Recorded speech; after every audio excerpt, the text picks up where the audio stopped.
ఒక హంతకుణ్ణి కాపాడడం కోసం ఈ రోజు హంతకుణ్ణి కాపాడుకుంటున్నారు, హంతకుణ్ణి పక్కన పెట్టుకొని తిరుగుతున్నారు జగన్మోహన్ రెడ్డి గారు. మరి రాజశేఖర రెడ్డి గారి ఆత్మ క్షోభించదా? వివేకానంద రెడ్డి గారి ఆత్మ క్షోభించదా? 5 సంవత్సరాలు అయిపోయింది హత్య జరిగి, ఈ రోజు వరకు ఒక్క రోజు కూడా జైల్లో గడపలేదు అవినాష్ రెడ్డి. తలెత్తుకొని యథేచ్ఛగా బయట తిరుగుతున్నాడు. కారణం ముఖ్యమంత్రి అయిన జగన్మోహన్ రెడ్డి గారే అధికారాన్ని అడ్డేసి కాపాడుతున్నాడు కాబట్టి. 5 సంవత్సరాలు అధికారంలో ఉండి శిక్ష పడకుండా కాపాడడం ఒక ఎత్తైతే, ఈరోజు మళ్ళీ అదే హంతకులకి, హత్య చేపించిన వాళ్ళకి మళ్ళీ ఎంపీ టికెట్ ఇవ్వడము ఇంకొక ఎత్తు. ఈ ఘోరాన్ని తట్టుకోలేకే, ఈ అన్యాయాన్ని తట్టుకోలేకే రాజశేఖర రెడ్డి బిడ్డ ఈ రోజు ఎంపీగా పోటీ చేస్తుంది. ఇది తప్ప అన్నా? ఒకవైపు అవినాష్ రెడ్డి ఉన్నాడు, ఇంకోవైపు రాజశేఖర రెడ్డి బిడ్డ ఉంది. మీకు ఎంపీగా ఎవరు కావాలో మీరే తేల్చుకోండి. మీరు రాజశేఖర రెడ్డి గారి బిడ్డను గెలిపిస్తారో ఓడిస్తారో మీ చేతుల్లోనే ఉంది. ఒకవైపు రాజశేఖర రెడ్డి బిడ్డ ఉంది, ఇంకోవైపు హత్యలు చేసిన అవినాష్ రెడ్డి ఇంకోవైపు ఉన్నాడు. ఒకవైపు న్యాయం ఉంది, ఇంకోవైపు అధికారం ఉంది. ఒకవైపు ధర్మం ఉంది, ఇంకోవైపు డబ్బు ఉంది. మీరు ఏ వైపు నిలబడతారో రాజశేఖర రెడ్డి బిడ్డ మీకు ఎంపీగా కావాలో లేదో మీరే నిర్ణేతలు. నేను మాత్రం చూస్తూ ఈ అన్యాయాన్ని ఇలాగే కొనసాగడం తట్టుకోలేక ఈరోజు పోటీకి నిలబడ్డాను.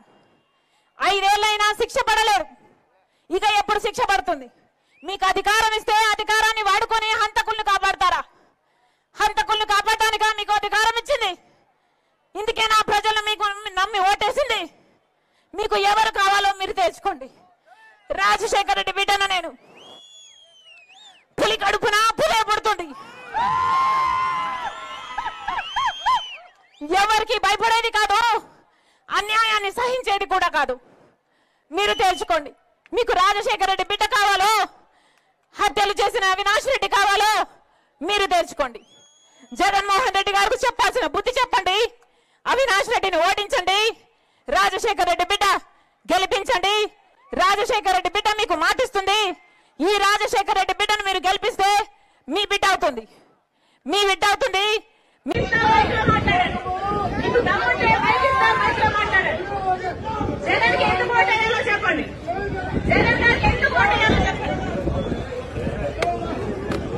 నమస్తే నమస్తే. అంటే 2011లో పార్టీ పెట్టినప్పటి నుంచి జగన్మోహన్ రెడ్డి గారు మా కోసం తిరుగుతానే ఉన్నాడు. మా ఈ సమస్యలు ఏముండే మా కోసం వచ్చినాడు, విన్నాడు, మా సమస్యలు విన్నాడు, నేను ఉంటానని చెప్పినాడు. చెప్పిన మాట ప్రకారం జగన్మోహన్ రెడ్డి గారు మాకు అన్ని చెప్పిన ప్రతి ఒక్క హామీ నెరవేర్చినాడు. పేద ప్రజల కోసం ఆయన 3000 కిలోమీటర్ పాదయాత్ర చేసి వాళ్ళ కష్టాలు విని మీ అందరికీ నేను న్యాయం చేస్తానని చెప్పినాడు. చెప్పిన విధంగా న్యాయం చేసినాడు. ఇక్కడ వచ్చిన ప్రతి ఒక్కరికి వారి కుటుంబాల్లో ప్రతి ఒక్కరికి సంక్షేమం అందింది. దానికి కారణం ఎవరంటే జగన్మోహన్ రెడ్డి గారే.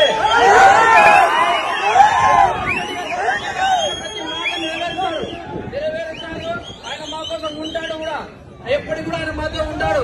మీరన్నీ ఇప్పుడు చెప్తున్నారు కానీ మీ కుటుంబ సమస్యలేవో మీరు చెప్తున్నారు, కారణలేవో అవి మీ వ్యక్తిగతంగా ఉన్నాయి. కానీ మీరు ఈ రోజు తెలంగాణలో కూడా చెప్పారు, నేను తెలంగాణలో ఉంటాను, మీకోసం ఉంటాను, పోటీ చేస్తానని చెప్పారు.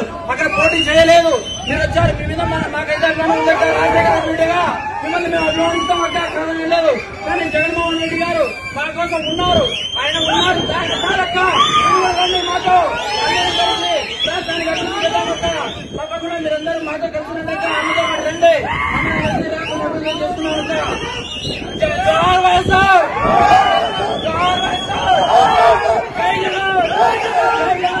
ఒక హంతకుణ్ణి కాపాడడం కోసం ఈరోజు హంతకుణ్ణి కాపాడుకుంటున్నారు, హంతకుణ్ణి పక్కన పెట్టుకొని తిరుగుతున్నారు జగన్మోహన్ రెడ్డి గారు. మరి రాజశేఖర రెడ్డి గారి ఆత్మ క్షోభించదా? వివేకానంద రెడ్డి గారి ఆత్మ క్షోభించదా? 5 సంవత్సరాలు అయిపోయింది హత్య జరిగి, ఈ రోజు వరకు ఒక్క రోజు కూడా జైల్లో గడపలేదు అవినాష్ రెడ్డి. తలెత్తుకొని యథేచ్ఛగా బయట తిరుగుతున్నాడు. కారణం ముఖ్యమంత్రి అయిన జగన్మోహన్ రెడ్డి గారే అధికారాన్ని అడ్డేసి కాపాడుతున్నాడు కాబట్టి. 5 సంవత్సరాలు అధికారంలో ఉండి శిక్ష పడకుండా కాపాడటం ఒక ఎత్తు అయితే ఈరోజు మళ్ళీ అదే హంతకులకి హత్య చేపించిన వాళ్ళకి మళ్ళీ ఎంపీ టికెట్ ఇవ్వడము ఇంకొక ఎత్తు. ఈ ఘోరాన్ని తట్టుకోలేకే, ఈ అన్యాయాన్ని తట్టుకోలేకే రాజశేఖర రెడ్డి బిడ్డ ఈ రోజు ఎంపీగా పోటీ చేస్తుంది. ఇది తప్ప, ఇది తప్ప, ఇది తప్ప అన్నా. ఒకవైపు అవినాష్ రెడ్డి ఉన్నాడు, ఇంకోవైపు రాజశేఖర రెడ్డి బిడ్డ ఉంది. మీకు ఎంపీగా ఎవరు కావాలో మీరే తేల్చుకోండి. మీరు రాజశేఖర రెడ్డి గారి బిడ్డను గెలిపిస్తారో ఓడిస్తారో మీ చేతుల్లోనే ఉంది. ఒకవైపు రాజశేఖర రెడ్డి బిడ్డ ఉంది, ఇంకోవైపు హత్యలు చేసిన అవినాష్ రెడ్డి ఇంకోవైపు ఉన్నాడు. ఒకవైపు న్యాయం ఉంది, ఇంకోవైపు అధికారం ఉంది.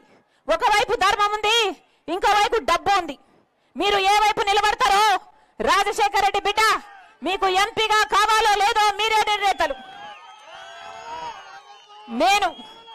నేను మాత్రం చూస్తూ చూస్తూ ఈ అన్యాయాన్ని ఇలాగే కొనసాగడం తట్టుకోలేక ఈరోజు పోటీకి నిలబడ్డాను. 5 ఏళ్ళైనా శిక్ష పడలేరు, ఇక ఎప్పుడు శిక్ష పడుతుంది? మీకు అధికారం ఇస్తే అధికారాన్ని వాడుకొని హంతకుల్ని కాపాడతారా? హంతకుల్ని కాపాడటానికా మీకు అధికారం ఇచ్చింది? ఇందుకే నా ప్రజలు మీకు నమ్మి ఓటేసింది. మీకు ఎవరు కావాలో మీరు తెచ్చుకోండి. రాజశేఖర రెడ్డి బిడ్డను నేను. పులి కడుపున పులే పడుతుంది. ఎవరికి భయపడేది కాదు, అన్యాయాన్ని సహించేది కూడా కాదు. మీరు తెలుసుకోండి. మీకు రాజశేఖర రెడ్డి బిడ్డ కావాలో, హత్యలు చేసిన అవినాష్ రెడ్డి కావాలో మీరు తెలుసుకోండి. జగన్మోహన్ రెడ్డి గారికి చెప్పాల్సిన బుద్ధి చెప్పండి. అవినాష్ రెడ్డిని ఓడించండి, రాజశేఖర రెడ్డి బిడ్డ గెలిపించండి. రాజశేఖర రెడ్డి బిడ్డ మీకు మాటిస్తుంది. ఈ రాజశేఖర రెడ్డి బిడ్డను మీరు గెలిపిస్తే మీ బిడ్డ అవుతుంది, మీ బిడ్డ అవుతుంది.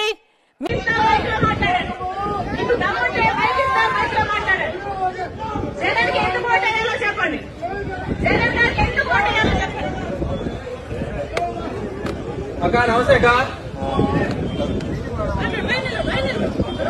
అక్క నమస్తే అక్క. అంటే 2011లో పార్టీ పెట్టినప్పటి నుంచి జగన్మోహన్ రెడ్డి గారు మా కోసం తిరుగుతానే ఉన్నాడు.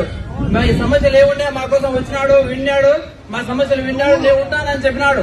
చెప్పిన మాట ప్రకారం జగన్మోహన్ రెడ్డి గారు మాకు అన్ని చెప్పిన ప్రతి ఒక్క హామీ నెరవేర్చినాడు. పేద ప్రజల కోసం ఆయన 3000 కిలోమీటర్ పాదయాత్ర చేసి వాళ్ళ కష్టాలు విని మీ అందరికీ నేను న్యాయం చేస్తానని చెప్పినాడు. చెప్పిన విధంగా న్యాయం చేసినాడు. ఇక్కడ వచ్చిన ప్రతి ఒక్కరికి వారి కుటుంబాల్లో ప్రతి ఒక్కరికి సంక్షేమం అందింది. దానికి కారణం ఎవరంటే జగన్మోహన్ రెడ్డి గారే.